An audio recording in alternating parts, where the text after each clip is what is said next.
आमच्या आमरण उपोषणाला पाठिंबा देण्यासाठी उपस्थित आलेत. ताई, आम्ही सोमवारी एवढं मोठं नियोजन केले तुम्ही येणार आहे म्हणून. 5,000-10,000 लोक बोलवले ते तुम्ही आत्ताच अचानक आला.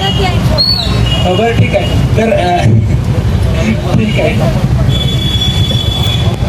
पण आंदोलन आधी केले तर आमच्याकडे माहिती घ्यायची ना.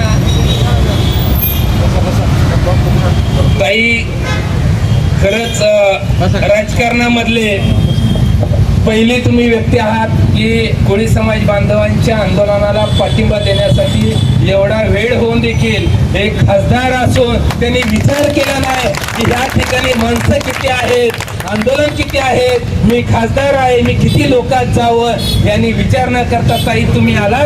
त्याबद्दल खरंच मी तुमचं कोळी समाज बांधवांच्या वतीनं मनापासून स्वागत करतो आणि आभार व्यक्त करतो की एवढ्या मोठ्या मनाचे खासदार.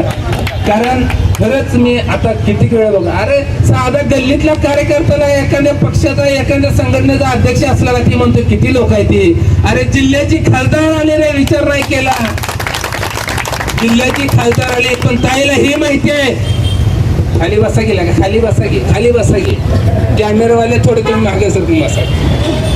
ताई तुम्ही आम्ही येणार आहे म्हणून 10,000 लोक सोमवारी बोलवले.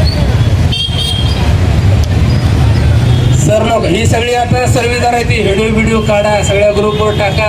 पहिली खासदार आहे, राजकीय पक्षाचा पहिला प्रतिनिधी आलेला आहे. सगळ्या महाराष्ट्राच्या लोकांना कळलं पाहिजे, या मजलेल्या सरकारला समजलं पाहिजे, हे गेंड्याची कातड्याची जागी झाली पाहिजे.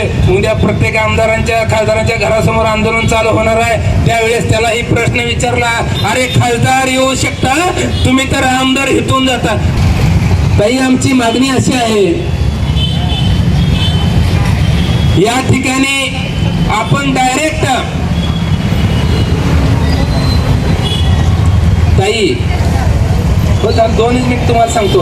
आता तुम्ही भाषांतर करा, बोला, पाठिंबा द्या, परंतु कोळी समाज बांधवांच्या वतीनं आणि उपोषणकर्त्याच्या वतीनं आपल्या सोलापूर जिल्ह्याच्या खासदार प्रणिताई शिंदे यांच्याकडे माझी मागणी आहे की ताई, आपण नुसतं भाषण करून पाठिंबा न देता तुमच्या खासदारकीच्या पत्रावरती मुख्यमंत्र्याला आणि गृहमंत्र्याला पत्र द्या, तत्काळ या कोळी समाज बांधवांचा प्रश्न मार्गी लावा आणि ताई त्याच्यासाठी तुम्ही दिल्लीला देखील आवाज उठवा.